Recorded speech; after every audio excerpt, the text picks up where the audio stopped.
किनारा है। मेरा नाम खुशी मौर्य, मैं इस विद्यालय की पुरातन छात्रा हूँ।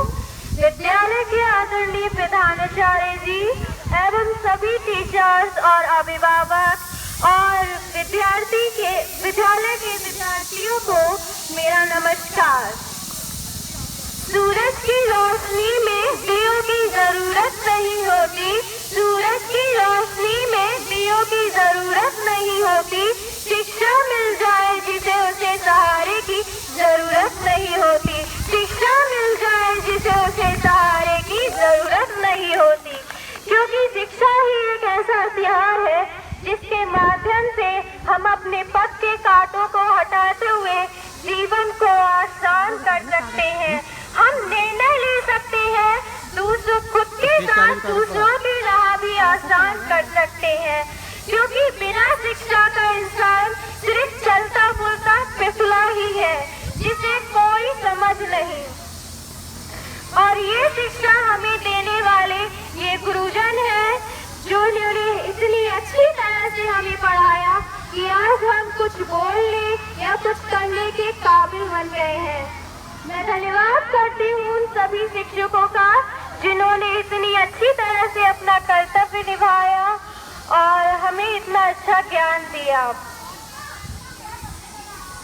इसी के साथ मैं अपने पुराने शिक्षकों पर धन्यवाद कहते हुए एक कविता प्रस्तुत करती हूँ जिन्होंने अपनी अमृतमय वाणी से हमें इतनी अच्छी शिक्षा, ज्ञान एवं सम्मान दिया। गुरु आपकी ये अमृतवाणी, गुरु आपकी ये अमृतवाणी हमेशा मुझको याद रहे, हमेशा मुझको याद रहे। जो अच्छा है, जो बुरा है, हम उसकी पहचान करें, हम उसकी पहचान करें। मार्ग मिले चाहे जैसा भी हम उसका सम्मान करें, मार्ग मिले चाहे जैसा भी हम उसका सम्मान करें। दीप जले या अंगारे हो, दीप जले या अंगारे हो, आपका पाठ याद रहे, आपका पाठ याद रहे। गुरु आपकी अमृतवाणी हमेशा मुझको याद रहे, गुरु आपकी अमृतवाणी हमेशा मुझको याद रहे।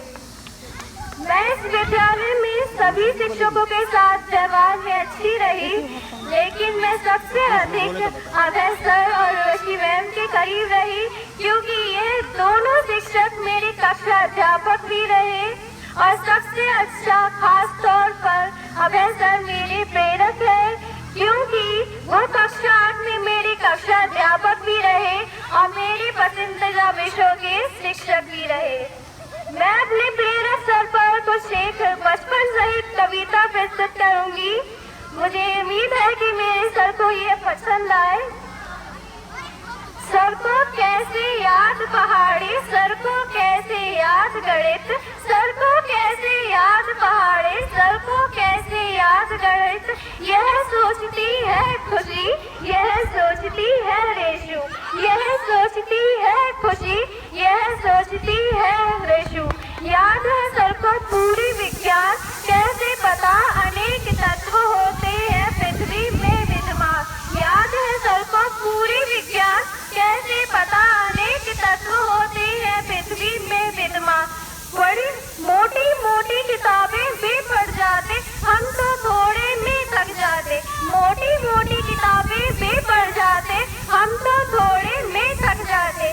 फिर बोलती यह खुशी, फिर बोलती यह खुशी। सर भी तो कभी कच्चे थे, हम जैसे ही बच्चे थे।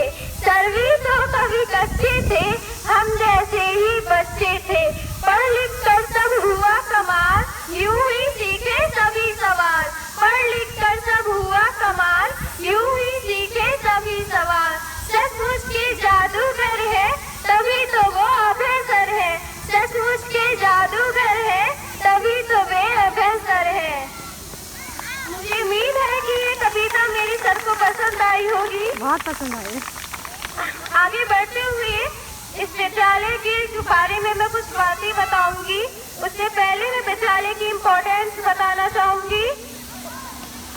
जब भी कोई बच्चा अपना पहला कदम स्कूल की तरफ बढ़ाता है तो उसे ये पता नहीं होता कि वह कितनी